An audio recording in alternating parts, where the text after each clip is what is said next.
اعوذ باللہ من الشیطان الرجیم بسم اللہ الرحمن الرحیم۔ ناظرین و سامعین، ایک نئی ویڈیو کے ساتھ آپ کی خدمت میں حاضر ہیں۔ سب سے پہلے نبی کریم صلی اللہ علیہ وسلم پر درود و سلام پڑھ لیجیے۔ حضرت عبداللہ بن عمر رضی اللہ تعالی عنہ سے روایت ہے کہ نبی اکرم صلی اللہ علیہ وسلم ارشاد فرماتے ہیں کہ جب تم اذان سنو تو مؤذن کے الفاظ دہراؤ، اس کے بعد مجھ پر درود پاک بھیجا کرو۔ اس کے لیے جو شخص مجھ پر ایک مرتبہ درود بھیجتا ہے، اللہ تبارک و تعالی اس پر 10 مرتبہ درود بھیجتا ہے۔ پھر اللہ تبارک و تعالی سے میرے وسیلے کے ذریعے دعا کرو۔ وسیلہ جنت کا ایک درجہ ہے جو صرف ایک ہی شخص کو ملے گا، اور مجھے امید ہے کہ وہ شخص میں ہی ہوں۔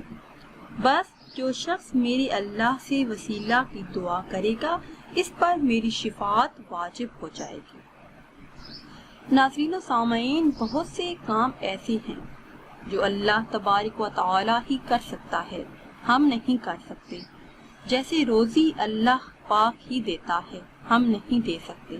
زندگی اور موت اللہ پاک کے اختیار میں ہے، ہم کسی کو زندگی اور موت نہیں دے سکتے۔ اور کچھ کام ایسے ہیں جو ہم کرتے ہیں اور اللہ تبارک و تعالی اس سے پاک ہے۔ جیسے ہم عبادت کرتے ہیں، اللہ تبارک و تعالی اس سے پاک ہے۔ ہم اطاعت کرتے ہیں، اللہ تبارک و تعالی کی ذات اس سے پاک ہے۔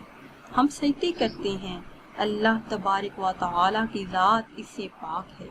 اگر کوئی ایسا کام ہے جو خود اللہ تبارک و تعالی بھی کرتا ہے، اس کے فرشتے بھی کرتے ہیں اور اپنے بندوں کو بھی حکم فرماتا ہے، تو وہ کام حضور صلی اللہ علیہ وسلم پر درود شریف بھیجنا ہے۔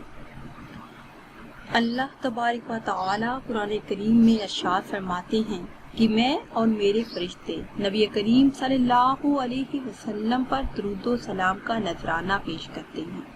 اے ایمان والو، تم بھی نبی کریم صلی اللہ علیہ وسلم پر درود و سلام بھیجا کرو۔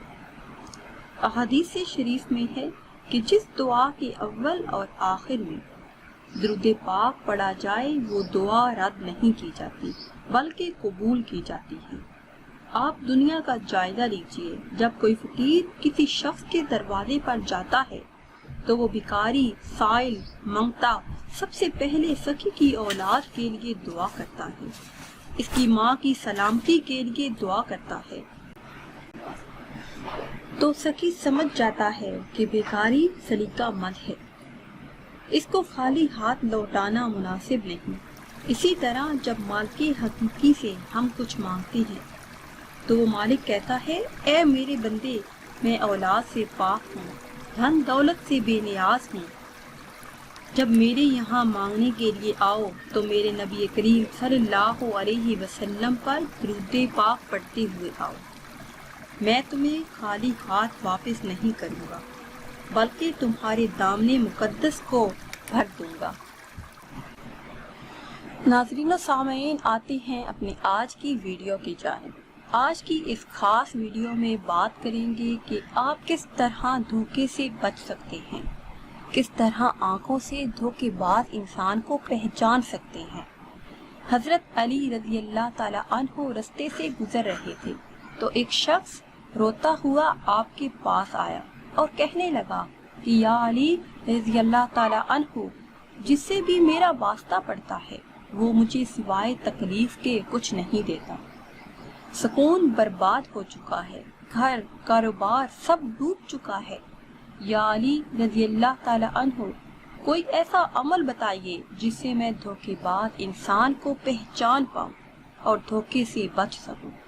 تو حضرت علی رضی اللہ تعالی عنہ نے فرمایا، اے انسان، اگر دھوکے سے بچنا چاہتے ہو تو جسے کاروبار کرو یا ملو تو 3 مرتبہ یا علیم، یا رحیم، یا رحمان، یا علیم، یا رحیم، یا رحمان پڑھ کے اس کی آنکھوں میں دیکھو۔